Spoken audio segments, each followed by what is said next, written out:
Hello everyone, welcome back to my YouTube channel. Students, आज हम ये 54th क्वेश्चन करने जा रहे हैं। ये भी एग्ज़ाम्स पॉइंट ऑफ व्यू से very very important.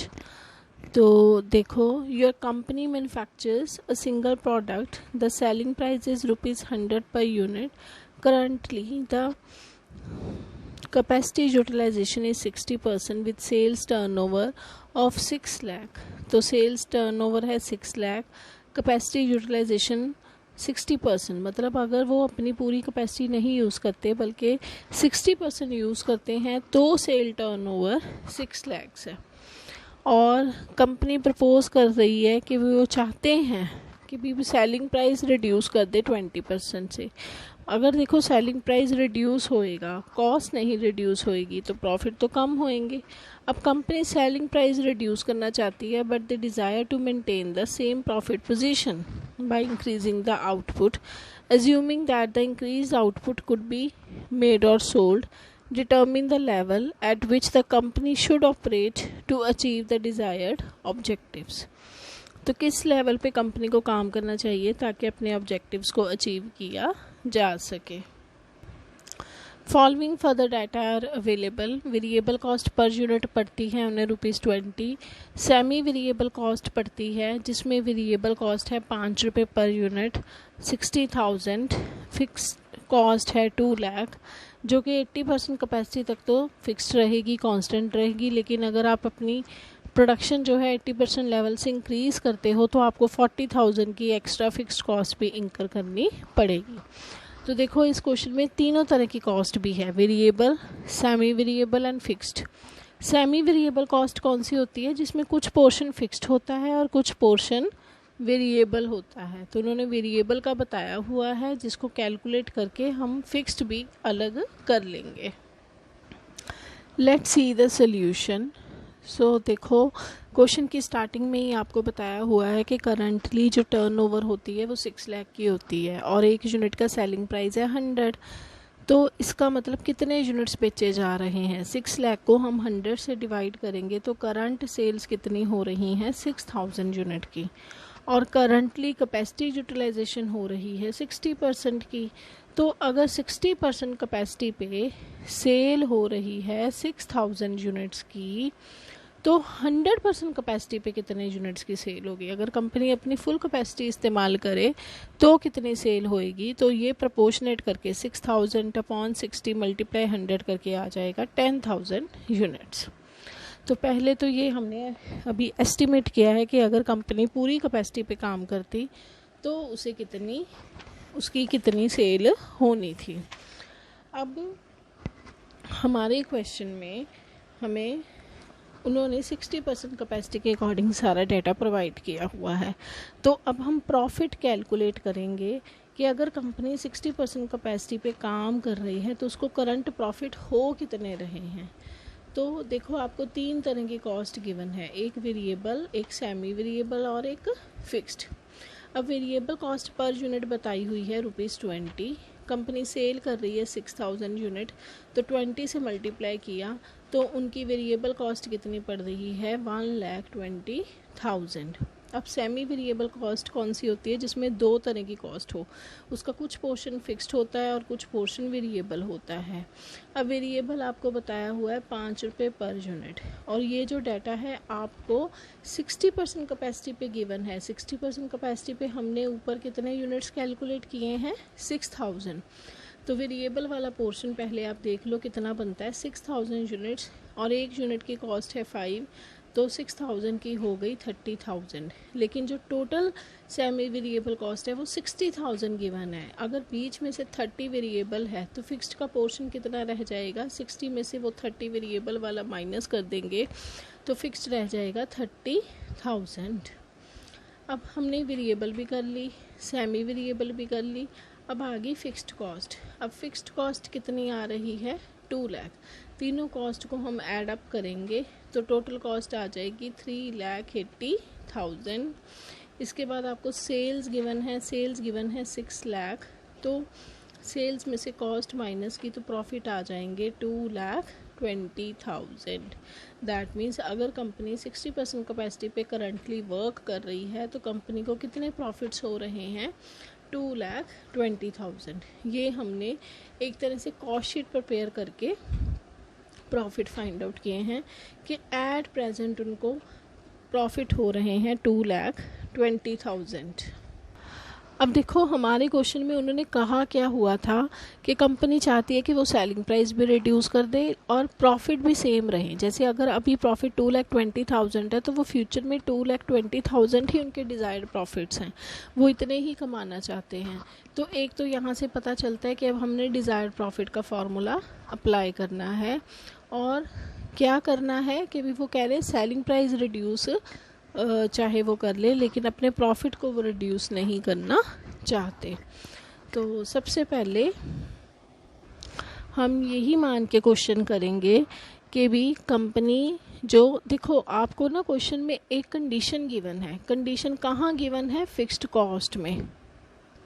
Fixed cost में उन्होंने बताया हुआ कि अगर कंपनी 80% कैपेसिटी तक ही काम करती है तो फिक्स्ड कॉस्ट 2 लाख है, लेकिन अगर उन्होंने अपनी कैपेसिटी जो है वो 80% से इंक्रीज़ की तो उनकी फिक्स्ड कॉस्ट 40,000 से और बढ़ जाएगी, तो टोटल हो जाएगी 2,40,000। तो पहले हम ये अज्यूम करके चलेंगे कि मान लो कंपनी सेलिंग प्राइस रिड्यूस भी कर देती है लेकिन फिर भी उसको डिज़ायर प्रॉफिट अचीव होते हैं, 2,20,000 अचीव होंगे if they work up to 80% level. मतलब पहले आपने यही मानना है कि भी कंपनी 80% लेवल के अंदर अंदर ही काम करके अपना टारगेट अचीव कर लेती है। तो दैट मीन्स हमने फिक्स्ड कॉस्ट 2 लाख लेके ही पहले क्वेश्चन करना है। देखो आप प्रोसीजर समझो कैसे करोगे। So let us see whether profit of 2,20,000 can be earned below 80% capacity utilization और नॉट। तो देखो पहले उनका सेलिंग प्राइस था 100 लेकिन अब वो 20% रिड्यूस करना चाहते हो तो नया सेलिंग प्राइस हम कितना लेंगे, 80। अब देखते हैं कि कितने यूनिट्स कंपनी बेचे ताकि उन्हें डिज़ायर्ड प्रॉफिट हो 2,20,000। अब यहाँ पे हम फिक्स्ड कॉस्ट कितनी लेंगे, 2 लाख हमने लेनी है वो वाली जो हम मान रहे हैं कि भी बिलो 80% कैपेसिटी पे काम करेंगे। अगर वो बिलो 80% कैपेसिटी पे काम करेंगे तो 2 लाख फिक्स्ड कॉस्ट ये वाली और 30,000 वो फिक्स्ड कॉस्ट जो कि सेमी वेरिएबल में इंक्लूडेड है। तो टोटल फिक्स्ड कॉस्ट हो गई 2,30,000। कंपनी प्रॉफिट अर्न करना चाहती है 2,20,000। अब नई वेरिएबल कॉस्ट मैंने हाईलाइट भी कर दी है, इट विल बी 80 और जो वेरिएबल कॉस्ट है वो कितनी होएगी, 25, क्योंकि दो तरह की वेरिएबल कॉस्ट गिवन है, एक तो प्योर वेरिएबल है 20 और एक सेमी वेरिएबल में इंक्लूडेड है ₹5। तो टोटल वेरिएबल कॉस्ट हो गई 25। इसको हम कैलकुलेट करेंगे तो यहाँ पे यूनिट्स आ जाएंगे 8,182 यूनिट्स। अब हम देखेंगे कि अगर कंपनी को इतने यूनिट्स प्रोड्यूस करने पड़ेंगे 8,182 ताकि सेलिंग प्राइस भी रिड्यूस हो जाए और डिज़ायर्ड प्रॉफिट भी 2,20,000 टर्न हो, तो यहाँ पे कैपेसिटी यूटिलाइजेशन बनती कितनी है। तो देखो 10,000 यूनिट्स पे कैपेसिटी यूटिलाइजेशन है 100। हमने स्टार्टिंग में किया था ना कि 10,000 यूनिट बनेंगे अगर उनकी कैपेसिटी है 100, तो 8,182 यूनिट्स पर उनकी कैपेसिटी कितनी होएगी, it will come out to be 81.82%। ऐसे मैंने यूनिटरी मेथड लगाया तो ये आ जाएगा कि अगर कंपनी 81.82% कैपेसिटी पे काम करे तो वो 8,182 यूनिट्स प्रोड्यूस कर पाएंगे। तो ये कैपेसिटी आप नोट करिए 80% से ऊपर आ गई, ना कि बिलो आई है। और कंडीशन क्या थी फिक्स्ड कॉस्ट की कि अगर आपकी कैपेसिटी 80% से ऊपर आती है तो फिक्स्ड कॉस्ट 40,000 से और बढ़ेगी। तो इसका मतलब अब हमने यहाँ पे ये जो फिक्स्ड कॉस्ट ली है वो गड़बड़ कर दी है। अब हमें नई फिक्स्ड कॉस्ट लेके दोबारा से रिक्वायर्ड सेल वॉल्यूम निकालना पड़ेगा ताकि कंपनी का टारगेट भी अचीव हो जाए, सेलिंग प्राइस लेस करके भी वो अपने डिज़ायर्ड प्रॉफिट्स को गेन कर सके।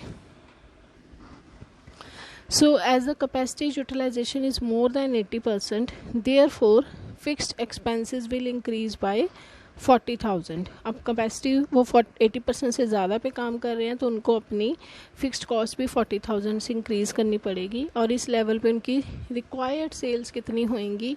तो आपने नए फिक्स्ड एक्सपेंसेस पहले तो कैलकुलेट कर लेने हैं। 240 जो हमने पहले लिए थे उसमें आपने नए फिक्स्ड एक्सपेंसेस ऐड करने हैं। सॉरी 230 हमने पहले लिए थे जब बिलो 80% पे काम कर रहे थे, और 40,000 उनके इंक्रीज़ कर जाएंगे अगर वो अबव 80% के काम करते हैं।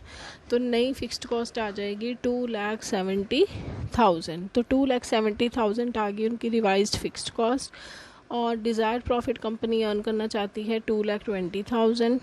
सेलिंग प्राइस वो नया आ रहा है 80, वेरिएबल कॉस्ट है 25। तो इसका मतलब यहाँ पे अब यूनिट्स आ रहे हैं 8,909 यूनिट्स। दैट मीन्स अगर कंपनी इतने यूनिट्स प्रोड्यूस करेगी तो वो अपने टारगेट को अचीव कर पाएगी। वो अपना सेलिंग प्राइस भी रिड्यूस कर देंगे और उनको अपने डिज़ायर्ड प्रॉफिट ऑफ 2,20,000 भी अचीव हो पाएंगे। तो यहाँ पे आप देख लेंगे कि कंपनी को किस कैपेसिटी लेवल पे काम करना चाहिए। अगर उन्होंने 8,909 यूनिट्स प्रोड्यूस करने हैं तो उनको किस कैपेसिटी को ऑपरेट करना चाहिए। तो हम सेम वे से करेंगे जैसे कि पहले बताया था कि अगर कंपनी 10,000 यूनिट प्रोड्यूस करती है तो कैपेसिटी लेवल जो रिक्वायर्ड है दैट इज़ 100। मतलब 10,000 यूनिट प्रोड्यूस होते हैं 100% कैपेसिटी पे, तो 8,909 यूनिट्स कितनी कैपेसिटी पे अचीव होंगे, 89.1% पे अगर वो काम करेंगे तो उन्हें 8,909 यूनिट्स अचीव होंगे। और इस लेवल पे काम करके वो अपने ऑब्जेक्टिव्स को अचीव कर पाएंगे। उनकी सेलिंग प्राइस भी, उनकी सेलिंग कॉस्ट भी रिड्यूस हो जाएगी और अपने डिज़ायर प्रॉफिट ऑफ 2,20,000 को भी वो गेन कर पाएंगे। अब हमारे क्वेश्चन में उन्होंने यही पूछा था कि determine the level at which the company should operate to achieve the desired objective. तो अब हमने वो लेवल कैलकुलेट कर दिया, वो हमारा आ रहा है 89.1%। इस कैपेसिटी पे अगर कंपनी काम करेगी तो अपने डिज़ायर्ड ऑब्जेक्टिव्स को अचीव कर पाएगी। तो ये भी कैपेसिटी का बिल्कुल डिफरेंट क्वेश्चन था जैसा हमने पहले कभी नहीं किया, and this question is very very important for exams. So एक बार इसको क्वेश्चन को फिर दोबारा अच्छे से ग्रो थ्रू हो, आप अपने हैंड से निकाल के देखो, and if you have any doubt you can ask me in comment section. और भी अगर इन क्वेश्चंस के अलावा कोई और क्वेश्चन भी आप पूछना चाहते हो तो मैंने डिस्क्रिप्शन बॉक्स में अपना ईमेल आईडी प्रोवाइड किया हुआ है जहाँ पे आप मुझे मेल करके भी अपनी क्वेरीज पूछ सकते हो। So and if you are getting benefit from these videos, kindly share it among your friends and help us to grow. Please, thank you. Please like, share and subscribe my channel. Thank you so much.